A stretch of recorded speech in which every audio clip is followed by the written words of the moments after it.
Bacaan Injil, Lukas 17, 11-19, Minggu, 9 Oktober 2022. Shalom, Bapak, Ibu, dan saudara-saudari terkasih. Salam sejahtera dan salam damai bersama Yesus Kristus. Marilah kita membaca, mendengar, dan merenungkan firman Allah, Injil Lukas, pasal 17, ayat 11 sampai ke 19. Ke-10 orang kusta. Inilah Injil suci menurut Lukas.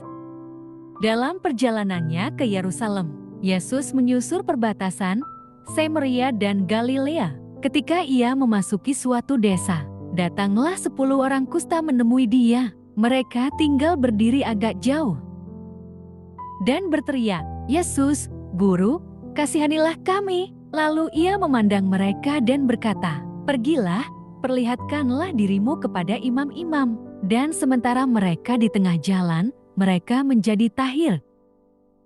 Seorang dari mereka, ketika melihat bahwa ia telah sembuh, kembali sambil memuliakan Allah dengan suara nyaring.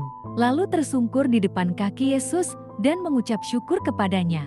Orang itu adalah seorang Samaria. Lalu Yesus berkata, "Bukankah ke-10 orang tadi semuanya telah menjadi tahir? Di manakah yang 9 orang itu? Tidak adakah di antara mereka yang kembali untuk memuliakan Allah, selain daripada orang asing ini?" Lalu ia berkata kepada orang itu, "Berdirilah dan pergilah, imanmu telah menyelamatkan engkau." Amin. Renungan Injil, ingat atau lupa kebaikannya? Bapak, Ibu, dan saudara-saudari terkasih, ketika masalah atau penyakit datang menimpa, biasanya kita langsung datang kepada Tuhan. Saat seperti ini, kita tak henti-hentinya berdoa, bahkan berpuasa. Kita berharap agar Tuhan segera melepaskan beban itu dan menyediakan jalan keluarnya. Demikian halnya dengan 10 orang kusta. Saat itu, Yesus menyusuri perbatasan Samaria dan Galilea.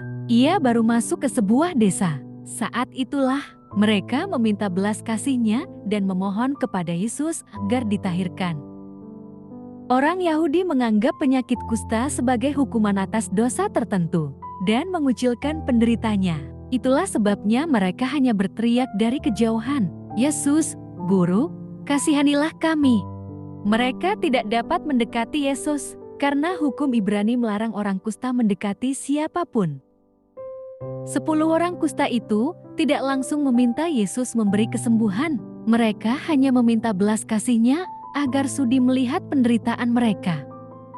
Yesus mendengar teriakan mereka dan menunjukkan kasih-Nya. Akan tetapi, apa yang ia lakukan kemudian? Yesus tidak langsung menyembuhkan mereka. Ia pun tidak menjanjikan kesembuhan. Yesus terlebih dahulu ingin menguji ketaatan mereka. Ia memerintahkan agar mereka pergi menemui imam. Ternyata, para penderita kusta itu memiliki iman untuk menaati Yesus. Mereka menerima ujian dan membuktikan ketaatannya. Setelah itu, kesembuhan pun terjadi. Coba kita renungkan, apa saja yang sudah kita terima dari Tuhan? Kemudian, coba bandingkan dengan pemberian kita untuknya. Bagaimana hasilnya? Tentu, berkat dan kebaikannya tidak terhitung. Janganlah mengandalkan Tuhan saat kita dalam situasi buruk saja. Mari kita datang dan bersyukur senantiasa kepada-Nya dalam segala kondisi, seperti satu orang di antara mereka yang datang kembali menemui Yesus untuk berterima kasih. Marilah kita menjadi orang-orang yang senantiasa bersyukur dan taat kepada Tuhan. Amin. Marilah berdoa. Allah Bapa, sumber pengharapan, Engkau telah mengikat perjanjian dengan semua orang melalui Yesus yang terurapi. Semoga kami selalu berpegang teguh pada Dia dan berkembang menjadi umat yang patuh setia. Dengan pengantaraan Yesus Kristus, Putra-Mu, Tuhan kami yang bersama Dikau dalam persatuan Roh Kudus, hidup dan berkuasa Allah sepanjang segala masa. Dalam nama Bapa, Putra, dan Roh Kudus. Amin. Terima kasih sudah mendengarkan dan merenungkan firman Allah. Jangan lupa subscribe dan jangan lupa juga aktifkan loncengnya.